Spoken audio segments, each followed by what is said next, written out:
छत्तीसगढ़ की श्रीमती उषा बारले को आज राष्ट्रपति भवन के दरबार हाल में राष्ट्रपति द्रौपदी मुर्मू ने पद्मश्री सम्मान से सम्मानित किया। श्रीमती उषा बारले छत्तीसगढ़ की प्रदर्शनकारी लोक कला पंडवानी की सुप्रसिद्ध कलाकारा हैं।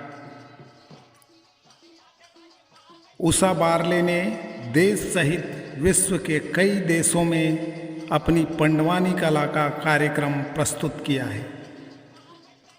छत्तीसगढ़ की पंडवानी की प्रसिद्धि वैश्विक है। पद्मश्री सम्मान प्राप्त करने पर उषा बारले सहित छत्तीसगढ़ की जनता को बहुत बहुत बधाई।